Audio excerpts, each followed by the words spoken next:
Bonsoir, je suis très heureux de vous retrouver ce soir. J'ai souhaité m'adresser un court instant à travers cette vidéo à vous pour revenir donc sur le conseil municipal de mardi dernier qui avait lieu alors à huis clos, puisque comme vous le savez les conditions sanitaires ne nous permettent pas d'accueillir du public, mais en revanche il a été diffusé en vidéo, en direct sur les réseaux sociaux. Alors ce soir j'ai envie de vous parler d'avenir, j'ai envie de vous parler de projets, j'ai envie de vous parler d'action. Lors de ce conseil municipal, nous avons notamment eu un long moment qui était consacré au rapport d'orientation budgétaire. C'est un passage obligé avant le vote du budget qui interviendra au mois de mars. C'est l'occasion alors d'une petite rétrospective sur ce qui s'est fait avant, mais aussi c'est l'occasion de voir dans quel environnement la commune évolue, et notamment en ce moment, vous le savez, crise sanitaire, qui a forcément des conséquences sur le fonctionnement de la collectivité, et puis sur tout ce qui concerne l'inflation et la hausse des prix. Alors, moi ce que je voulais aussi dire, c'est que nous sommes au début de ce mandat. Quand une nouvelle majorité arrive, et quand ce n'est pas en plus une continuité, comme c'est le cas pour nous, bien d'abord on appréhende le fonctionnement de la collectivité.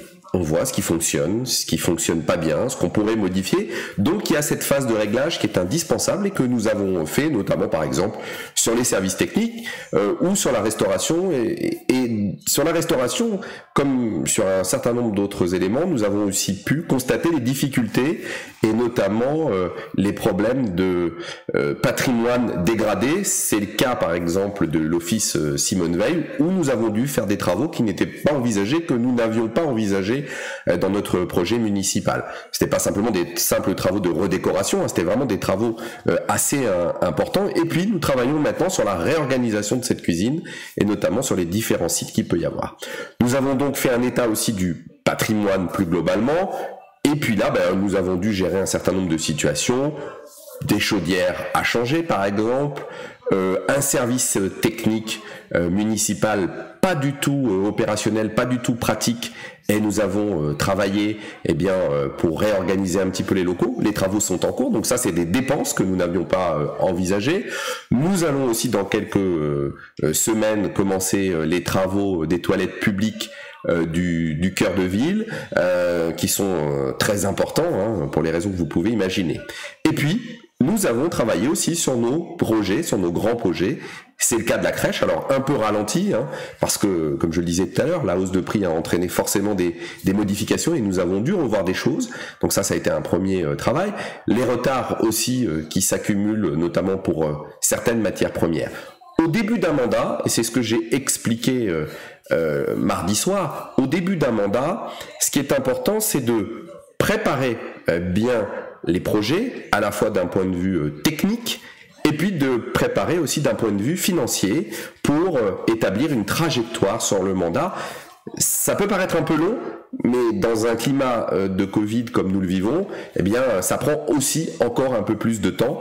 Donc c'est le sujet sur lequel on va travailler. Et puis souvent, il y a un cycle qui s'opère dans une vie municipale et dans un mandat municipal. Au début de la vie municipale, au début du mandat, il y a une phase aussi où nous avons à regarder financièrement comment les choses évoluent, et souvent c'est là aussi où on reconstitue nos capacités de financement, et c'est ce qui explique qu'on investit de manière plus importante au fur et à mesure du mandat, puisqu'au début du mandat, on fait avec l'argent qu'on trouve. Et donc cette année, par exemple, nous n'avons pas fait de nouveaux prêts. Nous avons financé les travaux et les investissements sur de l'autofinancement, donc sans nouveaux prêts. Donc ça veut dire que nous nous désendettons, et ça veut dire que ça va nous permettre d'avoir une capacité d'autofinancement correcte, pas extraordinaire, mais correcte, pour la suite des projets à mener. Ce sera donc la crèche, ce sera donc la rénovation de Simone Veil, de l'école élémentaire. Nous avons aussi commencé cette année, et je le redis, sans s'endetter, eh bien une première partie qui concerne la vidéoprotection dans le cœur de ville, puisque ça va arriver dans les prochains mois. C'est une première tranche. Alors il y aura pas 40 caméras comme j'ai pu l'entendre, hein. On est sur quelque chose qui est beaucoup plus modeste. L'idée, c'est avec cette première phase, eh bien on règle les problématiques techniques et puis on voit aussi comment ça fonctionne, et ça va être l'occasion de voir un petit peu l'efficacité du dispositif et de faire ensuite une évaluation. Voilà, le conseil municipal a permis de mettre en valeur tout ça. Nous avons aussi pu rappeler notre attachement au dispositif territoire zéro chômeur que nous allons enclencher dans la commune, même si les règles ont été quelque peu modifiées. Nous avons aussi évoqué des sujets, notamment, on a parlé de la rue de la Vincendrie et les problématiques de circulation à Lessard et Clotet. J'ai rappelé mon point de vue sur ce sujet. Il y a eu plusieurs rencontres qui ont été organisées, notamment avec Grand Poitiers.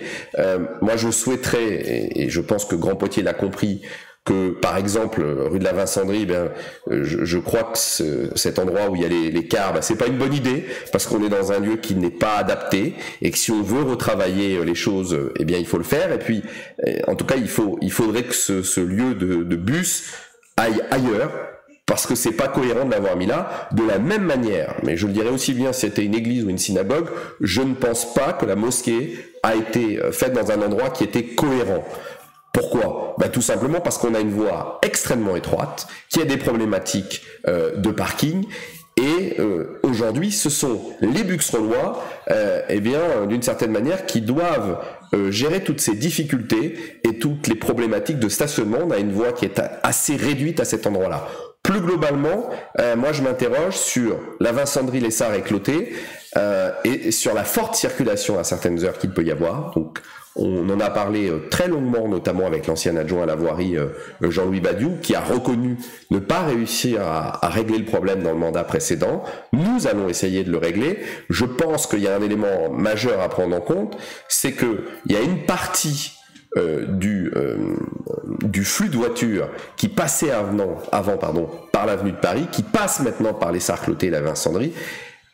Il n'y passe plus tout simplement parce que avenue de Paris, on a mis un radar qui dissuade beaucoup de passer par là. Donc c'est un vrai travail qu'il va falloir qu'on puisse reprendre. Je le dis aux riverains, nous avons déjà rencontré à la fois l'imam, nous avons aussi rencontré les services de Grand Poitiers, les services du département, les services évidemment de voirie de Grand Poitiers. C'est un sujet majeur.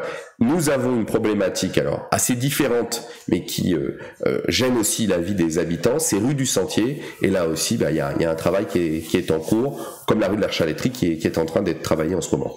Comme vous le voyez, moi j'ai toujours une préférence pour parler projet, action, et pour parler d'avenir, et c'était ce pourquoi je voulais m'adresser à vous ce soir sur les réseaux sociaux. Je vous souhaite une très belle fin de soirée, beaucoup de prudence, comme beaucoup d'entre vous, j'ai été touché par le Covid il y a quelques jours. C'est vraiment quelque chose de vraiment qui fatigue beaucoup, et donc vraiment beaucoup de prudence, même si les mesures sanitaires progressivement vont être un petit peu rabaissées, en tout cas les mesures de protection, mais en tout cas beaucoup de prudence parce que ce Covid est très difficile. Voilà. Je vous souhaite une très bonne soirée, je vous dis à très bientôt, et puis vous pouvez compter sur la mobilisation de la majorité au service de la commune. À très vite, bonne soirée.